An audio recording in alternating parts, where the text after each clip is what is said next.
মানব জন্ম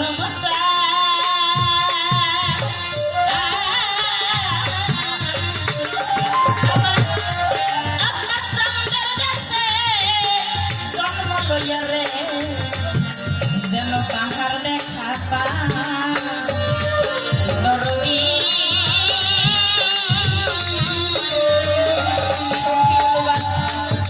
সকল চাওয়া ইতি রেখে আমি আরেকটা মানব জন্ম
বাবা গুরু ভক্তের ভালোবাসাটা যদি এমনই না হয় তবে গুরু ধরলে মানব জীবনটা ধন্য হয়, পশুকুল থেকে মুক্ত হওয়া যায়। যদি গুরুকে ভালোবাসতে নাই পারি, গুরুর সাথে যদি প্রেম করতে না পারি, তাহলে আমার গুরু ধইরা এই মানব জীবনের কোনো উন্নতি হইল না। আর এই মানব জীবনের যদি কোনো উন্নতি না হয়, এই দুনিয়াতে আইসা আমার কোনো কর্ম করা হলো না, কোনো লাভ হলো না। গুরু কর্মটা এমনই একটা কর্ম, হোক সে হিন্দু, হোক সে মুসলিম, হোক সে বৌদ্ধ, হোক সে খ্রিস্টান, যদি গুরু কর্মটা করতে পারে তবেই তার মানব জন্মটা ধন্য হয়ে যাবে। তার একটা বাস্তব প্রমাণ, সনাতন ধর্মের যিনি মহাপ্রভু প্রভু শ্রীকৃষ্ণ, ওনার একজন ভক্ত ছিল, নাম ছিল তার দীননাথ। এই দীননাথ বাবা দুনিয়াতে এমনই গরিব ছিল, একদিন খাইতে পাইলে 3 দিন খাইতে পায় নাই। আল্লাহ পাকের এমনই একটা লীলা, তাকে এই দুনিয়াতে একটা সন্তান দেয় নাই বাবা। এই দীননাথ আর দীননাথের স্ত্রী একদিন ঘরে ক্ষুধার্ত অবস্থায় শুয়ে রয়েছেন। আজকে এইখানে এই দরবারের হাজার হাজার ভক্ত আসে না বাবা? এক ভাই গিয়া, তরিকতের এক ভাই গিয়া একটা টাকা দিয়া দীননাথকে বলছে, অনেকদিন হইতে কিছু খাও নাই, আজকে এই টাকাটা নিয়ে বাজারে গিয়া কিছু কিনা 2 স্বামী স্ত্রী খাও। দীননাথ যখন ওই টাকাটা নিয়ে বাজারে গেল বাবা, ওই বাজারে এক দোকানে যখন খাবার কিনতে গেল, ওই দোকানে গিয়া দেখে তার যে গুরু শ্রীকৃষ্ণ মহাপ্রভুর একটা ছবি টানানো। দীননাথ বলতেছে, ভাই দোকানদার, এই ছবিটা আমার গুরুর ছবি, এই ছবিটা কি তুমি আমাকে দিবে? তখন দোকানদার বলছে, ভাই দীননাথ, এই ছবিটা আমি বিক্রি করার জন্য রাখছি, যদি তুমি টাকা দিয়ে নিতে পারো, এটার মূল্য দিয়ে নিতে পারো, আমি তোমাকে দিয়ে দিব। সেদিন ক্ষুধার্ত অবস্থায় দীননাথ 1 টাকা দিয়ে খাবার না কিনে তার গুরুর ছবিটা নিয়ে বাবা ঘরের সামনে টানাইয়া রাইখা সকাল বিকাল প্রভুর নামের সেবা দেয়। হঠাৎ করে তার পাশের বাড়িতে দীননাথের গুরুর এক নাম হইতেছে। দীননাথ তার স্ত্রীকে ডাক দিয়ে বলছে যে, আমাদের প্রভুর এক নাম হইতেছে, আমাদের তো যাওয়া দরকার, তুমি কি যাবা না?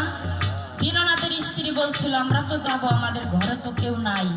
দীননাথ বলছে, তুমি ভুল বলছো, আমাদের ঘরে প্রভু আছে না। দেখেন কত বড় ভক্ত, কত বড় বিশ্বাস স্থাপন সেই ভক্তের মাঝে।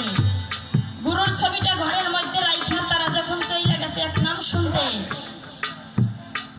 দীননাথের ছোটবেলার দুইজন বন্ধু তার বাড়ির সামনে দিয়ে যাইতেছে আর বলছে দীননাথকে অনেকদিন হয়েছে দেখি না, আজকে একটু দেখা করে যান।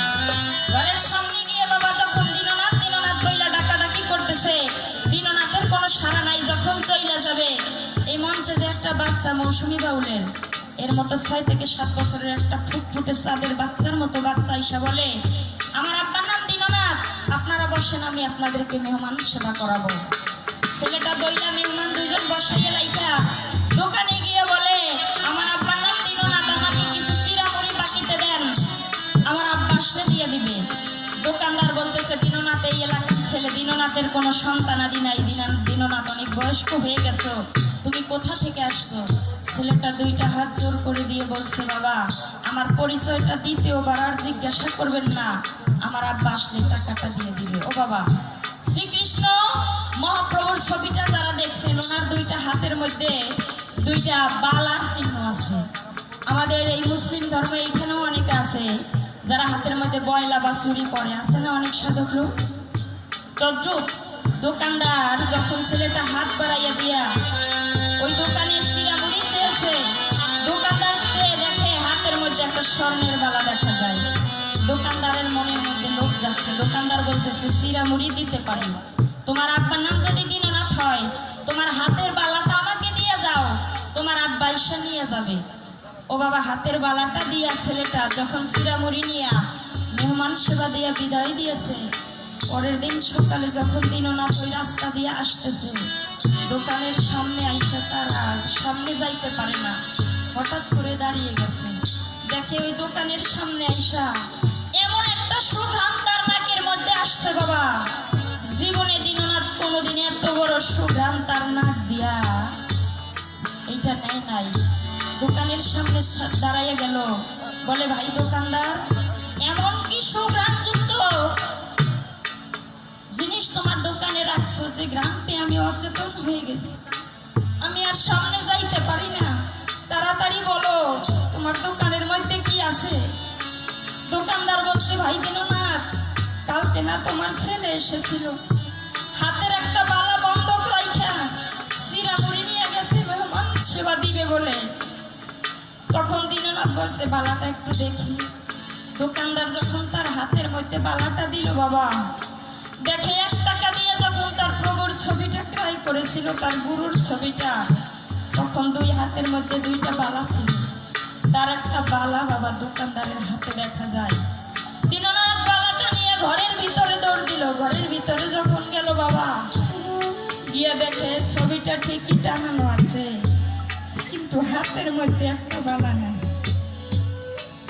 দীননাথ বলতেছে, বাবা এই দুনিয়াতে আমি অনেক গরিব, আমার একটা সন্তানও নাই, আমি কত ডাক্তার দেখাইলাম, কত কবিরাজ দেখাইলাম, দুলাল বাবা জানা কেউ আমাকে একটা সন্তান দিতে পারলো না, তুমি আমার গুরু হইয়া আমার মনের বাসনাটা পূর্ণ করছো। আমি ভাই বাবা দেখলাম এই মুহূর্তে তুমি ছাড়া এই দুনিয়াতে আমার আর কেউ নেই।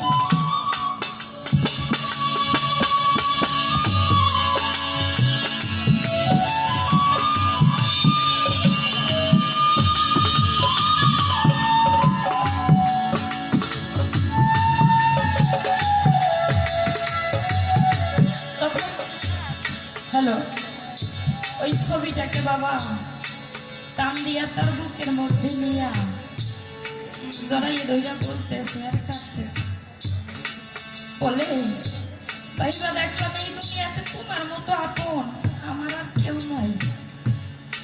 তাই ছবিটাকে টান দিয়া বুকের মধ্যে নিয়ে বলতেছে, আমার কে আছে কার কাছে